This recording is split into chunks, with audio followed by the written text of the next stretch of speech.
unforgotten promises, abusive relationships, and a secret society. How's it hanging? It is Katz React, and welcome to my first ever review of an anime series. Right now we're taking a look at Revolutionary Girl Utena, an interesting tale about a princess trying to become a prince. Now a little disclaimer, while the title does say blind review, it's more of a partial blind review. I have seen a few episodes of this anime like 3 or 4 years ago, like up to the part where the redheaded guy's sister fights Utena. Past that I haven't watched. I don't remember the circumstance around why she fought Utena, but I do remember one thing. She unfortunately has that dastardly character trait. You know the one I'm talking about. She's a brother lover. Anyways, besides that, I don't remember too much from the anime. I just wanted to put that out there because I hate YouTubers or streamers who fake blind reactions to stuff they already watched. I wanted to be truthful to you guys. So again, I do have some general knowledge of some plots, but I don't remember everything. Now that we got that out the way, let's talk about the show itself. Within the first few seconds of the show, we're regaled with a story about a princess who tragically lost both of her parents and fell into a deep depression in front of their graves. A lone prince riding a white horse who just so happens to wander the area takes notice of the saddened princess. Without any hesitation, the prince hugged and comforted the princess, telling her to stay strong.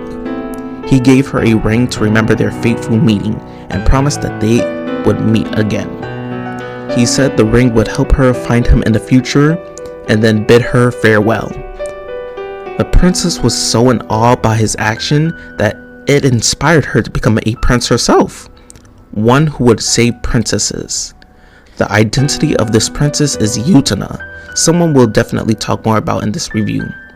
The identity of Mystery Man, well, he's still Mystery Man. We haven't learned his true identity. I didn't even get to meet him in my first watch of the show, so he's still a mystery to me. Based on his interactions with Utena, he seems like a very charismatic person, so I'm interested to see what's the deal with him. We head to a school where we're introduced to Utena, who is scolded by her teacher for wearing a boy's uniform. During school, Utena completely dominates the boys in basketball and garners all the girls' attention. So we see that Utena has a kinda tomboyish vibe to her and is very athletic. She's full of confidence and is a very popular person all around. She kinda reminds me of Misaki from Maid-sama because of her strong nature and drive to save women. While she walks through the school, she notices a girl in the school garden. The smell of roses catches her attention and causes her to linger a bit and daydream about the past because the mystery man donned the scent of roses when they first met.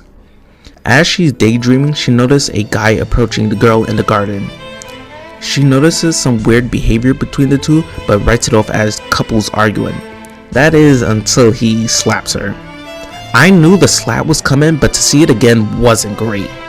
The guy goes in for another slap, but is then stopped by another student. I'm honestly surprised that Utena didn't jump down and slap him herself, but the person who stopped him is interesting. We're told by Utena's friend that the guy with the red hair is named Toga Kiryu and is the student council president, while the guy with the green hair is Sayonji, a member of the student council. After the whole situation dies down, we're brought to an interesting meeting between the student council. The meeting was to reprimand Sayonji for his incorrigible actions towards the girl he hit, who is named Anthe. According to Toga, the student council exists by something called End of the World, and they would likely get punished for Sayonji's actions. I'm curious as to what this End of the World thing is. Is it an organization or a code for some sort of plan? Whatever it is, it kinda sounds badass. Back to the conversation.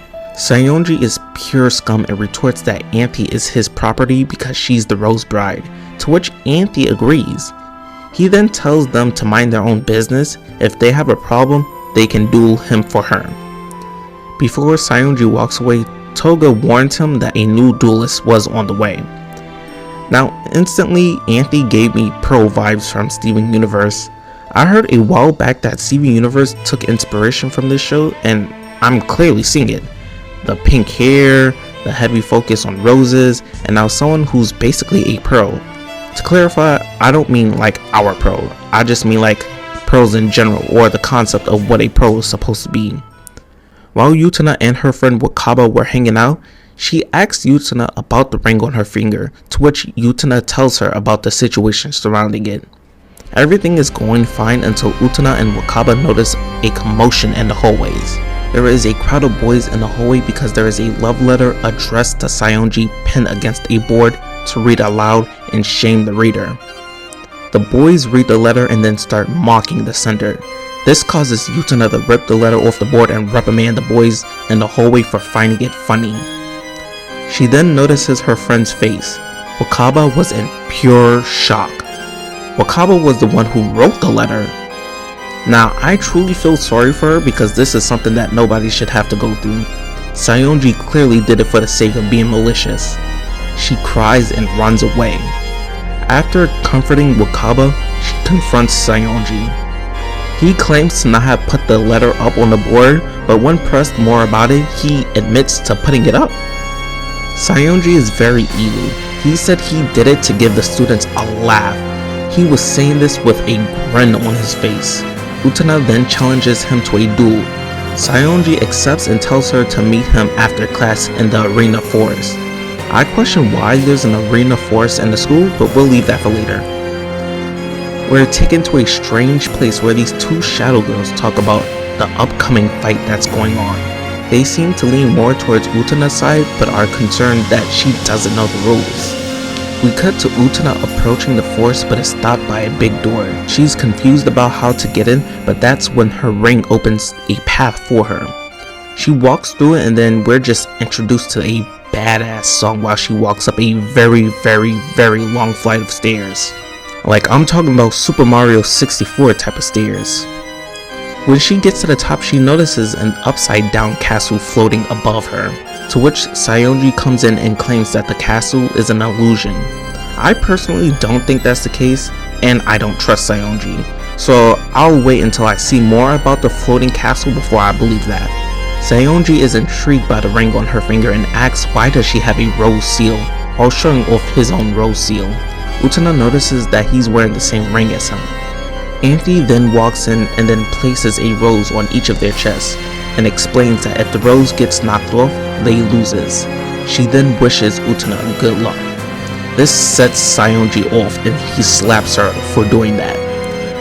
I see they really want to hammer in just how bad of a person Saionji is. Utena is confused as to why she's taken this abuse. I am too. But you know, like I said earlier, she's kind of like a pearl, so she doesn't really have too much emotion, or at least from my perspective. Anthy explains that Saionji is the current champion duelist and that she has to do whatever he says. So like I kind of said earlier, Anthy is a pearl. Anthy calls upon the power of Dios and summons a sword from her chest, to which Saionji majestically grabs. The duel begins and Utena is instantly outclassed because of her weapon, which was a wooden stick by the way. Saionji mocks the fact that she tries to act like a prince and save a princess. However, his arrogance was instantly shut down when Utena manages to knock the rose down. That was a surprise considering the state of her sword. She's either better at her swordsman than I thought, or Saionji isn't as good as I thought. Saionji looks at Anthy in pure disbelief over what just happened. Anthy starts treating Saionji like a normal classmate. It's amazing to see him get humbled. Student Council President Kiryu was watching the fight the whole time and is now intrigued by Utena. Utena is walking home but notices that Anthy is waiting for her. Anthy explains that she now belongs to Utena because she's the new Rose Bride. And so ends episode 1. As I said earlier, it's an interesting premise that Utena is a girl trying to become a prince, and I'm also very interested in the student council, especially Toga. I have many questions like, what is the end of the world?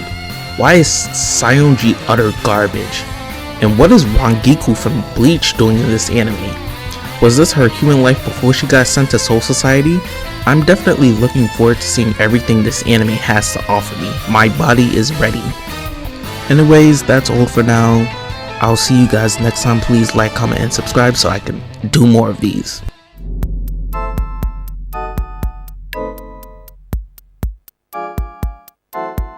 you.